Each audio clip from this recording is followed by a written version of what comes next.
Alors, il faut savoir que c'est maintenant que les choses sérieuses commencent. Tout ce que j'ai expliqué jusqu'ici n'était qu'une petite introduction. Ce soir, nous allons explorer ensemble les trois grands systèmes ou les trois grandes transformations qui ont façonné le monde du XXe siècle jusqu'à aujourd'hui. Et même au-delà, nous allons remonter dans l'histoire, depuis la création du monde jusqu'au XXIe siècle, afin de comprendre comment nous en sommes arrivés là. L'objectif de cette formation est de te donner une vision claire des évolutions majeures qui ont marqué notre civilisation. Que s'est-il passé au 19e siècle, au 18e siècle, ou même bien avant, à l'an zéro? Comprendre ces changements te permettra d'avoir une meilleure lecture du monde d'aujourd'hui et de t'y adapter plus efficacement. Car si tu refuses d'évoluer, si tu ignores ces transformations et que tu restes figé dans des schémas dépassés, le système finira par t'éjecter. Le monde appartient à ceux qui savent s'adapter. Alors écoute attentivement, prends des notes et sois prêt à embrasser bien sûr la nouvelle réalité qui s'offre à toi. Ceci étant, il est important de comprendre que le monde a évolué et continue de changer à une vitesse incroyable. Si tu n'es pas encore conscient de cela, il ne te reste encore beaucoup de choses à apprendre. Il faut savoir ça. Depuis la création du monde, rien n'est resté figé. Le monde innove, se perfectionne et cherche constamment à rendre la vie plus facile. Autrefois, on marchait à pied, on se déplaçait à vélo ou à cheval. Aujourd'hui, on monte dans des voitures et certains voyagent même en jet privé. Cela signifie que ce que tu connaissais hier peut rapidement devenir obsolète. Ce que tu faisais auparavant pour gagner de l'argent pourrait ne plus fonctionner aujourd'hui. Il y a des métiers qui étaient viables dans les années 1900 ou même en 2000, mais qui, désormais, ne te mèneront qu'à l'échec. Le monde ne s'arrête pas à une personne. Le monde ne discute pas avec une personne. Il impose ses changements. C'est une obligation pour chaque être humain de s'adapter à ces évolutions. Si tu crois être plus malin en prenant des raccourcis ou en ignorant la transformation ou les grandes transformations en cours, sache que tu risques bien sûr d'être laissé de côté car tu ne suis pas la tendance. Ce soir, je vais donc vous parler des trois grandes révolutions que le monde a connues. En 1900, certaines choses dominaient. En 2000, un autre système régnait. Et aujourd'hui, en 2024, nous sommes encore dans une nouvelle ère.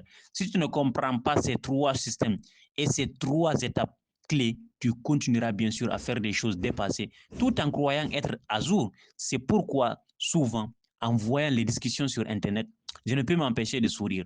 Beaucoup innovent dans des domaines inutiles, pensant suivre la tendance alors qu'ils sont loin de ce qui est réellement pertinent. Ils perdent bien sûr leur temps à chercher des compétences et des connaissances que des robots maîtrisent déjà mieux qu'eux. Le message est clair. Pour rester dans la course, il faut comprendre ces évolutions, s'adapter et se positionner intelligemment dans ce monde en perpétuel changement. Donc, allons dans notre formation et restons attentifs et donner des pouces, c'est très très important. Alors, voici les trois grandes révolutions que le monde a connues.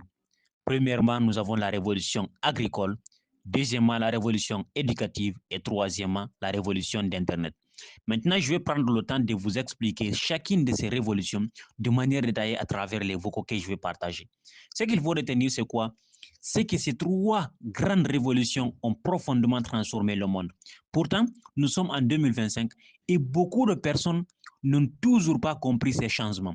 Certaines vivent encore comme si elles étaient en pleine révolution agricole, d'autres sont bloquées dans la révolution éducative et d'autres encore n'arrivent toujours pas à exploiter pleinement la révolution d'Internet. Je vais donc vous expliquer comment tout cela fonctionne, car beaucoup ne saisissent pas réellement ce que signifient bien sûr ces concepts. C'est d'ailleurs la raison pour laquelle, en tant que jeune, il est peut-être difficile d'entreprendre si tes parents ou ton entourage n'ont pas encore compris ou encore pris conscience que le monde et les systèmes ont changé. Si tes parents qui t'ont mis au monde s'opposent à tes idées ou encore à tes initiatives, ce n'est pas par méchanceté. Ils réagissent ainsi parce qu'ils ont grandi et évolué dans un système complètement différent du tien. Ils agissent selon leur expérience et leur vision du monde qui ne sont plus adaptés à la réalité d'aujourd'hui. Ne sois pas donc surpris si, lorsque tu lances un nouveau business ou explores une nouvelle opportunité d'affaires, ils ne te comprennent pas ou ne te découragent ou ils continuent de te décourager du moins. Cela peut paraître frustrant, mais c'est logique. Vous appartenez à des générations différentes et vous ne fonctionnez pas dans le même système. Imaginez une personne qui, toute sa vie, n'a jamais gagné 1 million. Il est tout à fait normal qu'elle ait bien sûr du mal à croire en un projet ou une idée capable de générer des milliards. Leur incompréhension n'est pas un frein, mais un rappel que le monde, bien sûr, évolue et qu'il est de ta responsabilité de te mettre au rythme des évolutions actuelles. Alors, pourquoi est-il crucial de comprendre ces changements? Parce que sans cette compréhension, il te sera difficile de t'adapter et d'avancer efficacement dans le monde. Si tes parents ont grandi dans le système agricole, où l'essentiel de la richesse provient de la terre et du travail manuel, et que toi, tu veux prospérer dans le monde numérique, il y aura forcément un décalage entre vos visions.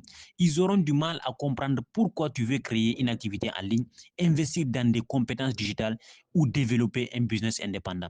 En revanche, si tes parents ont su s'adapter aux évolutions du monde, ils t'encourageront dans ta démarche. C'est d'ailleurs pour cela que de nombreux jeunes aujourd'hui, ayant des parents visionnaires, réussissent plus rapidement.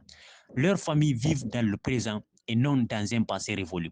Si en revanche tes parents sont toujours ancrés dans une époque dépassée, ne t'attends pas à ce qu'ils t'encouragent ou encore à ce qu'ils te poussent vers la réussite. C'est à toi de prendre ton destin en main. Il ne s'agit pas de les contredire, mais de leur faire comprendre que vous appartenez à des générations différentes et que ton avenir dépend de ta capacité à suivre le bon mouvement. C'est pour cela que nous allons maintenant analyser en détail ces trois grandes évolutions: le système agricole, le système éducatif et le système d'Internet ou le système numérique. En comprenant comment ces systèmes ont façonné notre monde, tu pourras mieux t'adapter, économiser du temps, de l'énergie et de l'argent et surtout prendre les bonnes décisions pour ton avenir. Passons maintenant à l'explication de chaque système.